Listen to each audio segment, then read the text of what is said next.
इस वीडियो में हम क्लास 9th साइंस की प्रश्न बैंक 2022 के चैप्टर नंबर 4 के क्वेश्चन नंबर 1 और 2 को समझेंगे। आपका पहला क्वेश्चन है रदरफोर्ड मॉडल और दूसरा क्वेश्चन है बोरबरी स्कीम। तो इन दोनों क्वेश्चंस को हम इस वीडियो में समझने वाले हैं।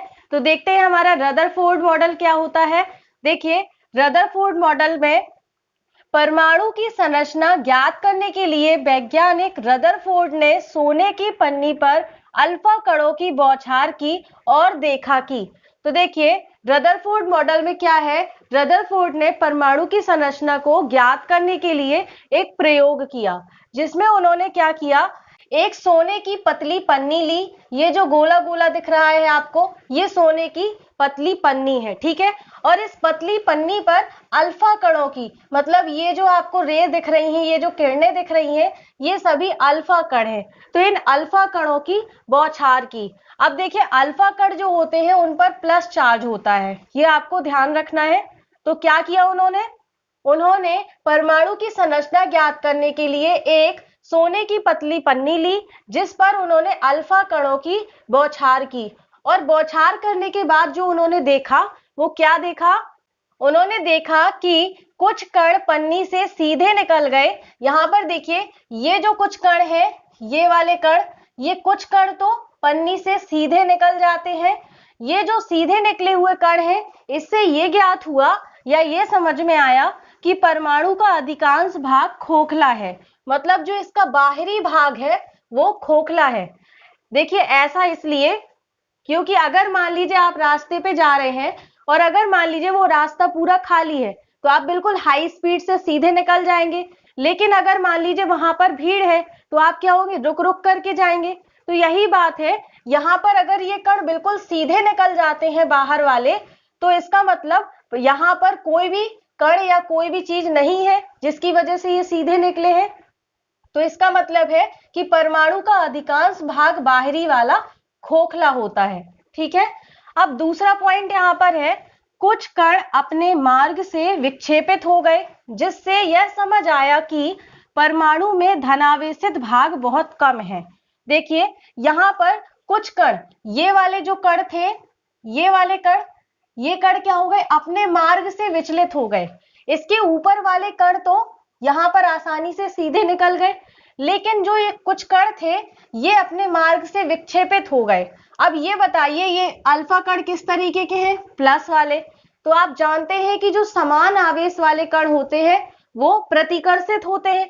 इसका मतलब अगर ये कण यहाँ से प्रतिकर्षित हो रहे हैं, मतलब यहाँ जो बीच में है, यहाँ पर कुछ ना कुछ प्लस आवेश होगा, तभी तो समान आवेश की वजह से ये क्या हुए, अपने मार्ग से विक्षेपित हो जाते हैं।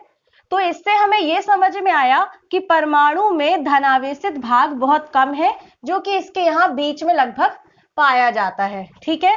फिर तीसरा पॉइंट है, कुछ कण पन्नी से टकराकर वापस आ गए, जिससे यह समझ आया कि परमाणु का समस्त धनावेश तथा द्रव्यमान उसके केंद्र में उपस्थित होता है, जिसे नाभिक कहते हैं। अब देखिए, कुछ कण ये वाले कण यहाँ आए और आ करके फिर ये वापस लौट गए। और अगर ये वापस लौट गए, इसका मतलब ये भी प्लस वाले ही है ना। तो अगर ये प्लस वाले कण यहाँ आते हैं और आकर के फिर यहाँ से लौट जाते हैं, इसका मतलब यहाँ पर पूरी तरह से बीच में ही प्लस आवेश है, ठीक है।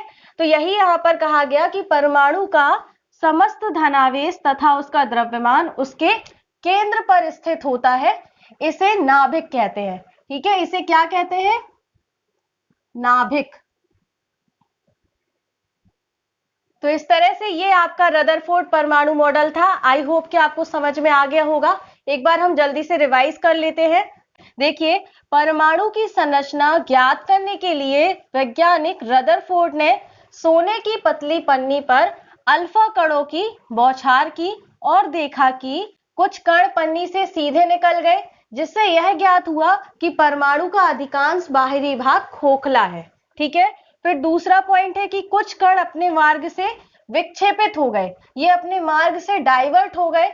और अगर ये डाइवर्ट हुए हैं, तो इसका मतलब है कि परमाणु में धनावेशित भाग बहुत कम है, जो कि यहाँ बीच में लगभग पाया जाएगा।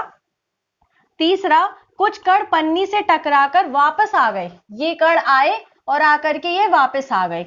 इसका मतलब है कि परमाणु का समस्त धनावेश तथा द्रव्यमान उसके केंद्र में स्थित होता है। यहाँ पर प्लस आवेश है जिसे नाभिक कहते हैं। इसे क्या बोलते हैं? नाभिक। यहाँ पर परमाणु का समस्त धनावेश और साथ में उसका द्रव्यमान भी स्थित होता है। ठीक है, अब हम करेंगे बोरबरी स्कीम। बोरबरी स्कीम है, इस स्कीम के अनुसार किसी कक्षा में उपस्थित अधिकतम इलेक्ट्रॉनों की संख्या 2n² होती है, जहां n कक्षा की संख्या है। देखिए, आपको ये पता होगा कि परमाणु में इलेक्ट्रॉन वृत्ताकार कक्षाओं में गति करते हैं। तो यहाँ पर देखिए कहा गया है कि किसी भी कक्षा में उपस्थित अधिकतम इलेक्ट्रॉनों की संख्या 2n² होती है, मतलब इससे ज्यादा इलेक्ट्रॉन नहीं हो सकते हैं। यदि इलेक्ट्रॉन पहली कक्षा में है तो n बराबर 1 होगा, तो यहाँ पर 2n² में मान रखेंगे 2 गुणा n का मान 1, तो 1 का स्क्वायर क्या हो जाएगा? 1, तो 2 गुणा 1 मतलब 2। मतलब इलेक्ट्रॉन पहली कक्षा, ये वाली कक्षा जिसे हम K नाम दे रहे हैं, इस पहली कक्षा में कितने अधिकतम इलेक्ट्रॉन रह सकते हैं? 2। तो देखिए 1, 2, फिर n बराबर 2 है, तो 2 गुणा 2 का वर्ग कितना हो जाएगा? 4, तो 4 दूनी 8। मतलब जो दूसरी कक्षा है ये वाली, जिसे हम L नाम दे देते हैं, तो इस कक्षा में अधिकतम इलेक्ट्रॉनों की संख्या कितनी होगी? 8 होगी। फिर इसी तरह से 3 है, तो 2 गुणा 3 का स्क्वायर कितना हो जाएगा? 9। 9 का गुणा 2 से होगा 9 दूनी 18। मतलब जो ये 12वां कक्ष बनाया हुआ है, इसको M नाम दे देते हैं। इस कक्ष में अधिकतम इलेक्ट्रॉनों की संख्या कितनी होगी? 18। तो इस स्कीम के अनुसार ये कहा गया है कि किसी भी कक्षा में अधिकतम इलेक्ट्रॉनों की संख्या 2n² हो सकती है, इससे ज्यादा नहीं हो सकती है। फिर दूसरा पॉइंट है, सबसे बाहरी कोष में इलेक्ट्रॉनों की अधिकतम संख्या 8 होती है।